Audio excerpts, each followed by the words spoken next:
Hey everybody, I'm Jody Vance. And I'm George-Affleck. And it's time for We don't need another hero beyond Thunderdome. UnSpun.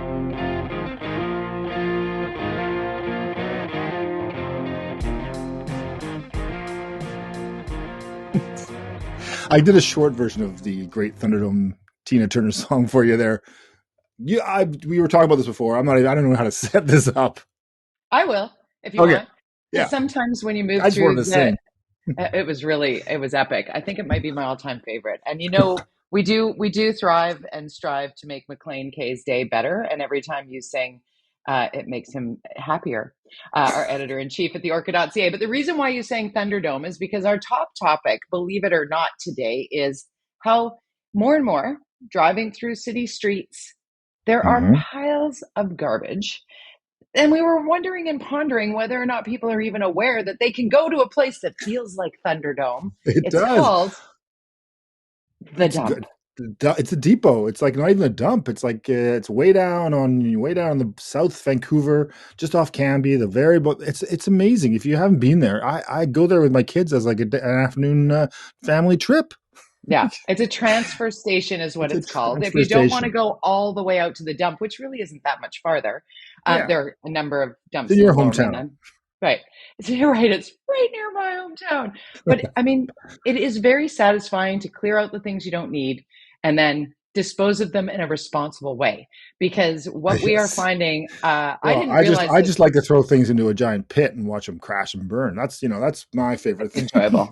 And then it's the stench of garbage. I mean, what kind of person doesn't love that? And then of course around the corner is a recycling place and all that stuff. But for the real garbage that you can't, like mattresses, this Yeah. place is the place to go, and it doesn't cost very much, and there's never lineups. No, and what people don't realize is you can take your car. You don't need to rent a truck. If you can fit it in your car or on your car, you drive up, they weigh your car, you drive through, you get rid of the stuff, you drive out, they weigh your car, you pay. It's This very inexpensive. this it's like, and we'll get into graffiti in it as well, but you Yeah, and yeah. I are talking. I see mattresses, and when I was on council there was always a conversation about the cost of the city removing mattresses that are left often downtown in the alleys, which is people drive them somewhere else. I don't know where they're coming from, maybe the towers, but sometimes people would drive them and drop them off or their couch, and you're like, why didn't you just drive the other way and take it to the dump, which is Why right in the not? city? But and you have said been frustrated by this. You were asking the city to remove these things, but there is at least I paid to when have I them was there. removed. I Well, you do paid, through your taxes. We do. It's a but I line paid out of item. It's pocket. actually a line item. It really This is exists. We need to know that though. Like I Yeah. had called the city and they did nothing and it was middle of summer and it was hot, like really hot. Yeah. And there was a big old couch that was dry and bent and busted and whatever. And then people started like putting wood near it. And then there Oh was my some God. garden debris. And I'm like, this is the making of a bonfire. Like I need to get rid of this. So I did the 1-800 got junk after calling the city and got no action. Right. Shocking. I'm still calling about a pothole, a dip in the road, a dip in the sidewalk that's the size of a small lake now. I'm going to call it Lake Superior, and the tree that the city planted in front of my home 12 years ago that's never been pruned and is now a danger to our neighborhood. Oh It's like, God. what are That's they park board. doing? That's park board. The tree in front of my house is park board? Yeah, they take care of the trees. Okay, well, that explains everything then. Your favorite organization. I'm going to call It's my the thing is people. that you can't publicize the mattressing though, because and the fact that the city does set aside manpower and time and money for that, because it'll just become overly, people will just do it Used. too much. But we've talked about this before. I mean, in my strata council, I live downtown. We go back and forth every year. I've been on strata forever, and I think anybody who lives in the strata should be on their strata council.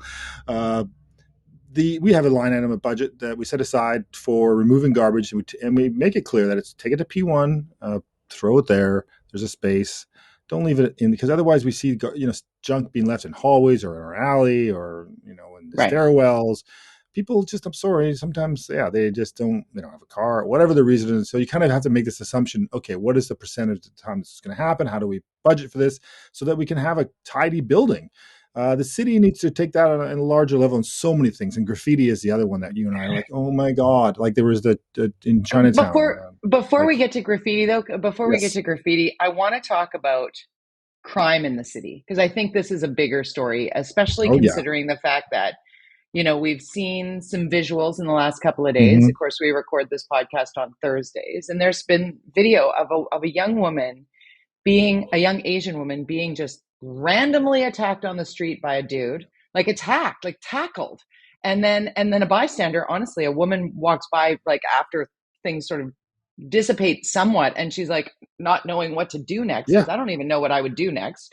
I don't want to She I would don't have want seen the whole thing. It's such a horrible video on so many levels. it's so brutal. I look at this thing and I go, it's like a metaphor for what the hell's going on if you live and work downtown. This is a woman, I think a business in the middle of the day, right in front of a fancy hotel, Yep, pushed to the ground. I imagine he was trying to get her backpack or purse. I'm not sure. Or he was just psycho. Who knows? It doesn't matter. The other woman, it seemed like she got up and walked away. The guy kind of stopped and just kept on his way. It's weird. And this other woman very kind of came weird. and she was sort of like holding her purse and like, Yeah, what like the hell? Sort of please, looking is at he this. coming at me next? Yeah, Yeah, you're just like, what is going on? So that's the one thing, this shocking video. And if you have a chance, look at this video, see if you know this guy's face, very visible. And let's find this guy. That's what I tweeted out. Let's find this guy. This is not cool. This guy either needs major help or he needs to be arrested, bare minimum. Because bare this is minimum. not. But it's again, it's a metaphor. It's an analogy. It's what's happening in our city. And if you don't admit that, you're a fool. Cue The Jody Vance. Go ahead. Not you being a fool. No. I Oh, mean the I'll be the next. fool here. I will take that bait and chew it, because I almost fell out of my chair this morning when I saw the mayor of Vancouver's response to the crime in the city. Yeah, I'm going to it's quote him. okay. Uh, I feel safe. Oh God. I Who mean, says I that? talk about. I don't need a spin, unspin. I just need to talk about communications. Like, what are you doing? Like, the only answer is, I'm very concerned about this. I'm going to talk to the police. We're going to get to the bottom of this. We're going to get on this. This is not good. I'm very concerned about what's happening in our city. I will be looking into this I 100%. will not sleep until this city is once again a Yeah, safe and then I place would to meet work with and that live. woman and get her story and Yeah. whatever. Like, Yeah. to deny it, to deny that there's a problem. If Full you live denial. downtown and you're a woman right now, uh, you can, and I know this, and Amanda feels this way, and she is Yep. 5'11", and And a never force of the person that's been, nature. yeah, never been He concerned walks with of being, authority. No. yeah, but she worries Agreed. about walking downtown now. I tell you, well, I don't live downtown, downtown. I live in the technical downtown. If you ask somebody in suburbia, oh, you live downtown? Yes, I do. I do not live in the downtown core. I don't live in Yale Yeah. Town or the West End, but I do live on the West Side. And I can tell you, I am not comfortable walking after dark, which, by the way, is 5 o'clock at this time of year. Having the kids running around, doing the things, free ranging as we did Hmm. all growing up. And Yeah. it has definitely changed in this city. And I mean, the next clip right after seeing the video of the woman get attacked, and then the mayor saying, "I feel safe," and then I'm paraphrasing, but he's like, "I don't Yeah. feel like there's a Hmm. problem," and I was like, "Good thing you don't." And then it goes to the police media relations officer, who is saying, "Crime is up. There are on average, Hmm. 4 random assaults in the city every day.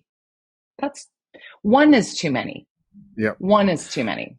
And of course, the irony is that the mayor himself called the cops when he got harassed at a wine store because he felt intimidated and concerned. And you're a fairly big guy who shouldn't be intimidated too easily in a environment where there's other people and fairly.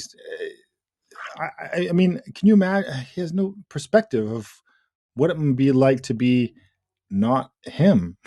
I don't. I That's don't what bothers understand it. me, because as a woman, and I mean, I like to be fearless and independent and powerful and strong Hmm. and capable. And when I see the crime rate going up, when I see the rates of assaults increasing, and, that's why we, as young women, were taught to carry our keys through our fingers just in Hmm. case. And, you don't mess around with that. You go straight for the face. These are things we were taught. These are the realities that people apparently, like our mayor, don't understand. That this is Right. a next level of stress for a big portion of the community and hopefully a big portion of the voting community. Because I want women to pay attention to what Mm-hmm. is and is not being fixed here. And let's go to what we've been talking about. And you said it earlier in this conversation, how graffiti is a signal of more issues, right? Dr. Sun Yat-sen gardens Yeah. were tagged. Yeah, it's windows and graffiti and John Clarides from the wine store on Davie Street. Also he's focused on the broken window side. Started a Facebook page about this, but you see, yeah, this Sun Yat-sen, seeing this, and it was painted over very quickly, which is great.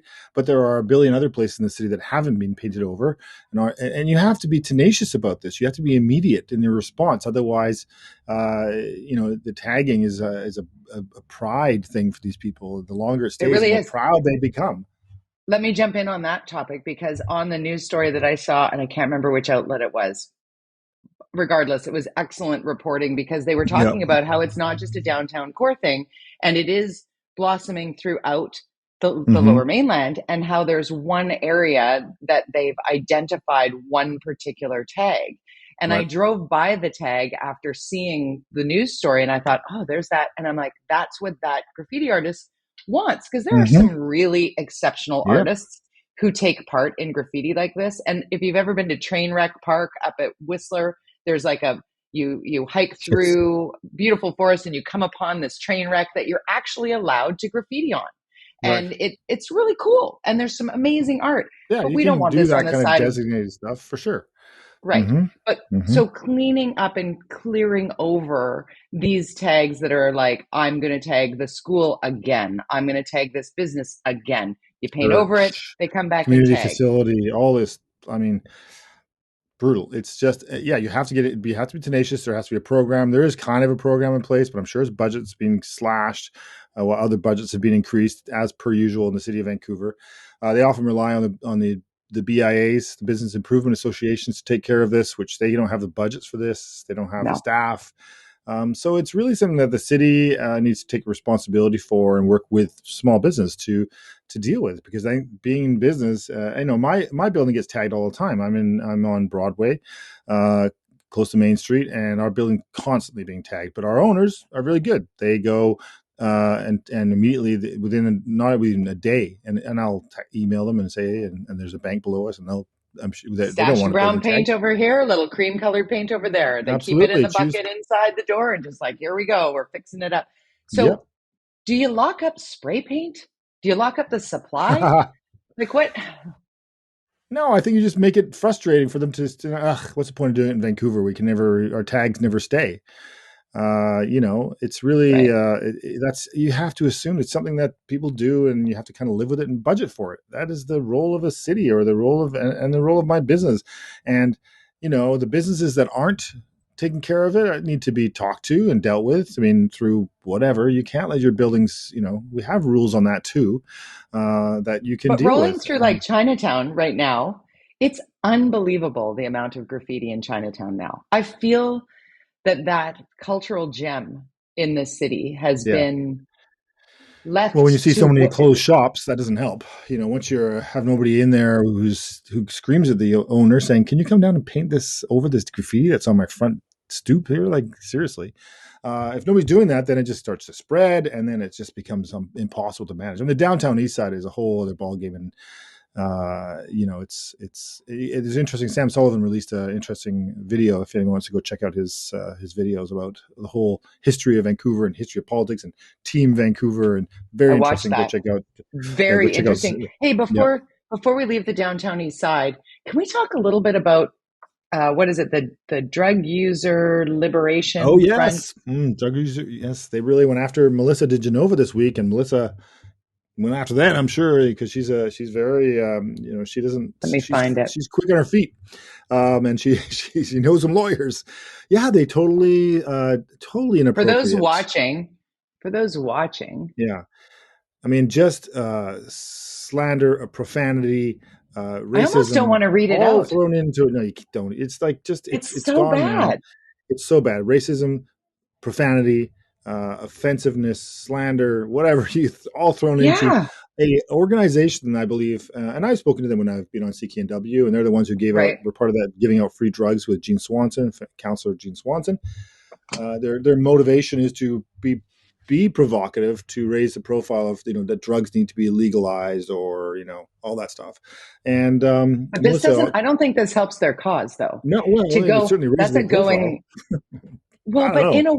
in a way that maybe pushes those of us who might be, open to whatever might be an urgent Yes. fix to what is killing people. Like there is clearly something not being done here. So when people start speaking to providing clean supply, Yeah. whether it's legalization or decriminalization, I don't know what the technical piece is, but there are people like myself who are like, something's got to give.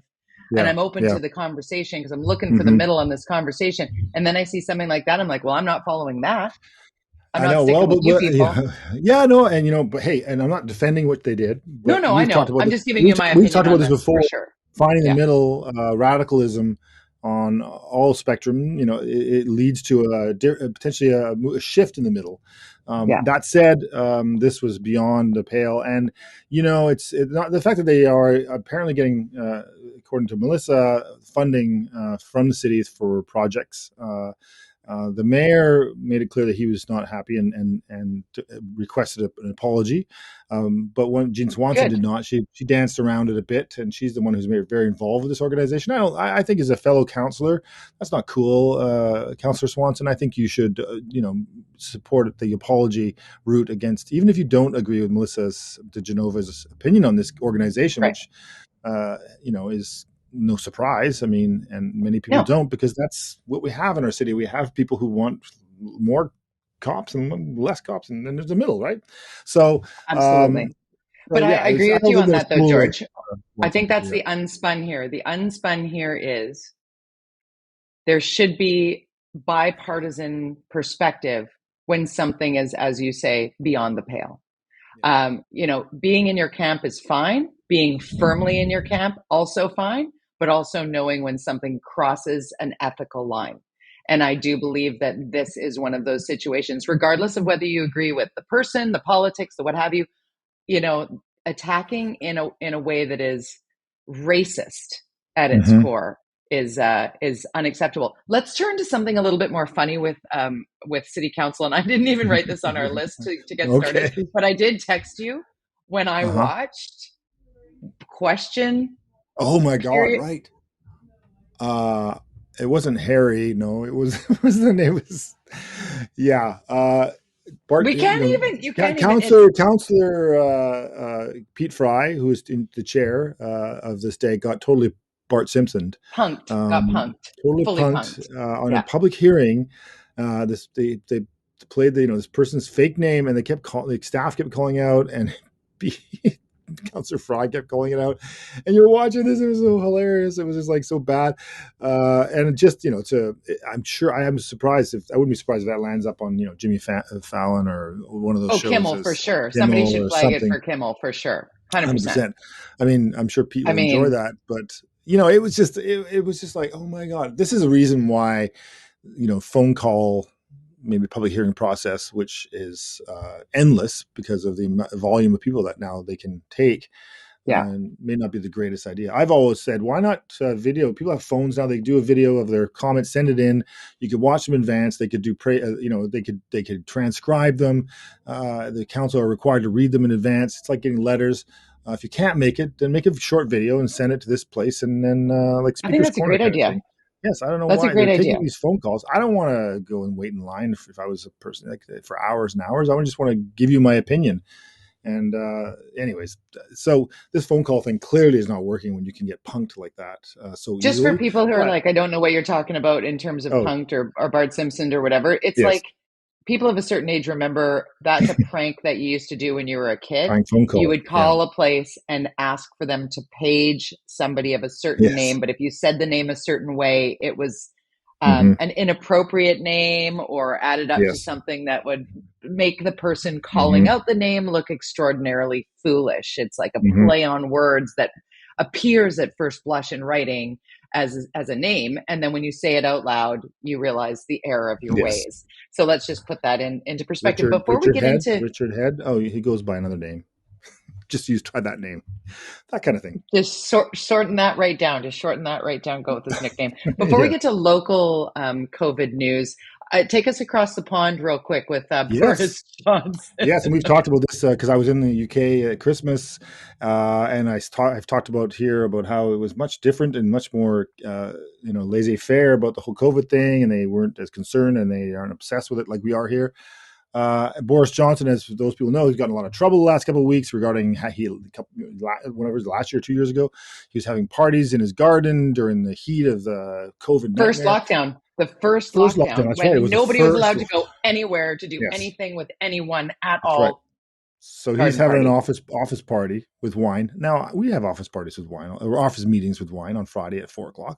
But this was not a good time, not good. And the day before the funeral of, anyways, whatever. All these things. There's a bunch of situations like this. Well, this week yesterday they announced that they're completely dropping all the regulations with the masking. You don't have to wear a mask. Social distance. You can go to wherever, no problem. Just live your life. Because now people are like, oh, thank you very much, Boris Johnson. Talk about spin. Like I'm in a lot of trouble. What can I find to change the conversation as soon as I possibly can? How about this? There we go. So we'll see if it works, because he's definitely in hot water. But if people start being happy about it, his party's not going to want to get rid of him if they're going to see his polling suddenly jump up. They don't have a quick replacement for the Conservative Party there. So very clever move. That's some serious Bojo spin right there. That is some spin. Totally dangerous. But how, I was just going to say, how the virus responds to that will be interesting. But the I guess the positive news, and I'm not sure, do you get Shane Woodford's Substack? Mm-hmm. Right. So you and I. Yes. Yeah. Yeah. So Shane Woodford, formerly a journalist and newsman here in BC, is now in Denmark. His family moved to Denmark, and he has been reporting on this Substack platform, and it's really exceptional news reporting that gives you perspective on not just Denmark, but Norway, Europe, Sweden, Finland. He gives a real Scandinavian perspective. Then he expands beyond that to talk about what's happening in the similar EU. to what Keith does here for us. I think it's sort of Keith Baldry from Global, kind of similar, but about Europe. And obviously, Shane worked at NW and Global and Radio and Kamloops. So good journalist. It's really worth subscribing to. If you want to find it, you can actually find it on either of our Twitters. A good time to tell people you're George. _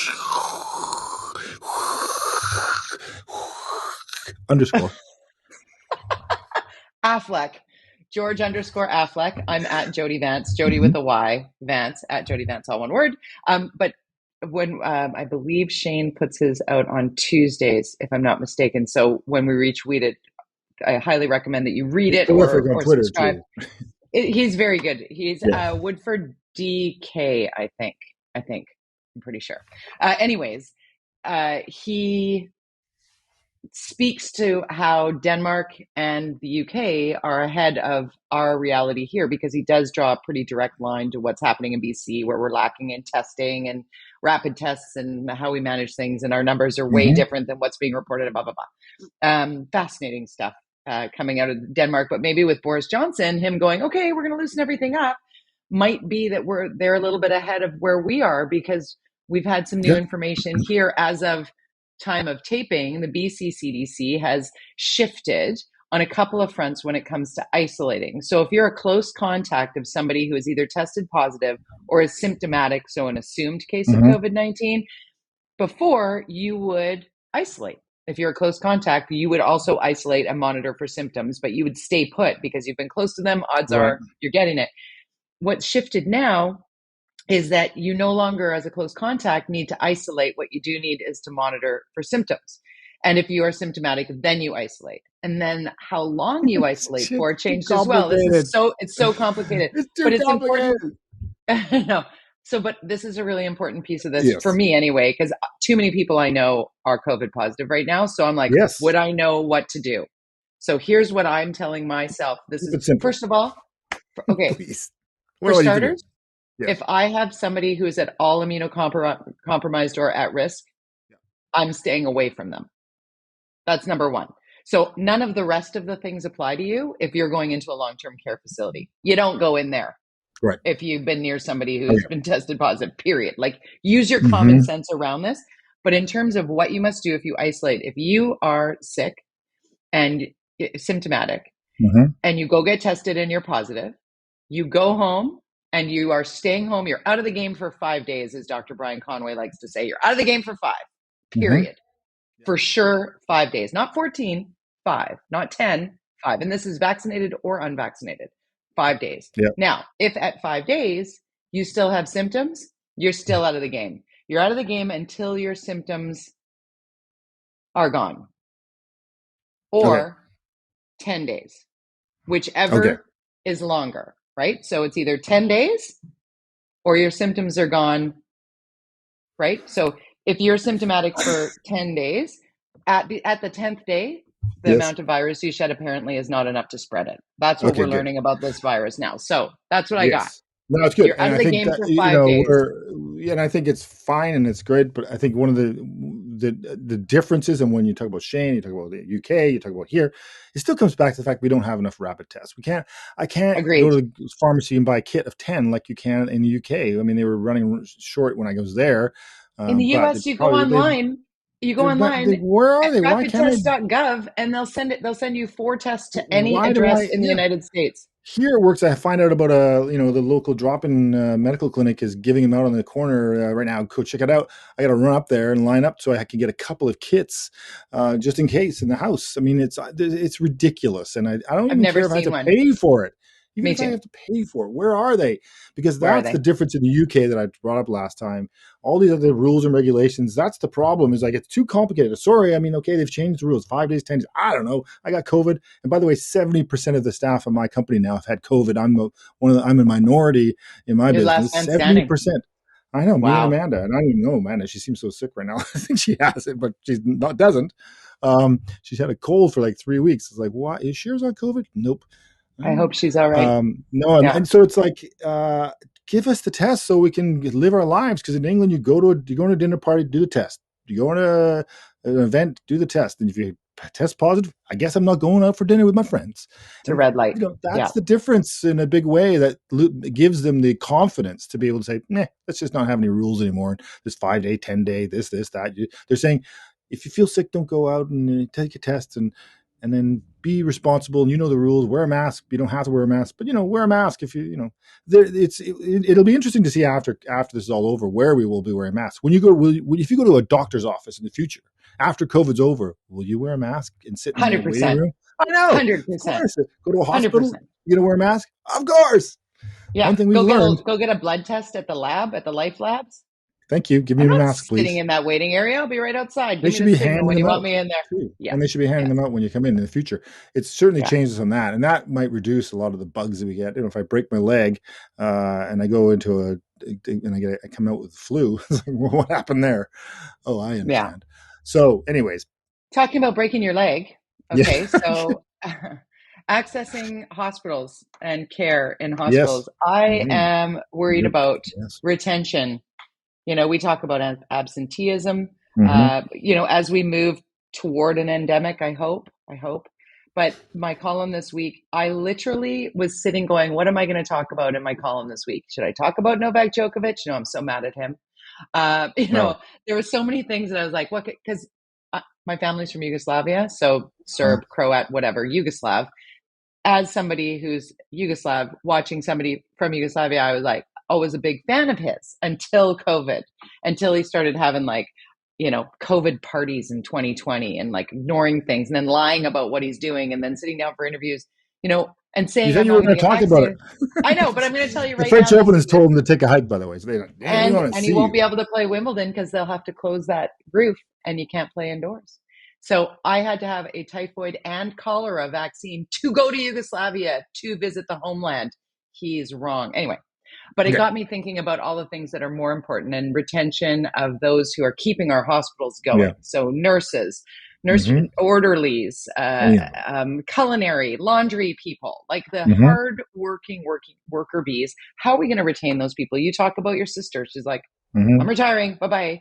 Would she stay? Would there be better retention if there was some kind of carrot that could be an immediate carrot? And so I wrote Mm-hmm. about what I thought, and I know it's a pie in the sky. It was almost cartoonish. I was literally looking Mm-hmm. at my Bugs Bunny cell when I was writing this column because I'm like, ooh, carrot. What's up, Doc?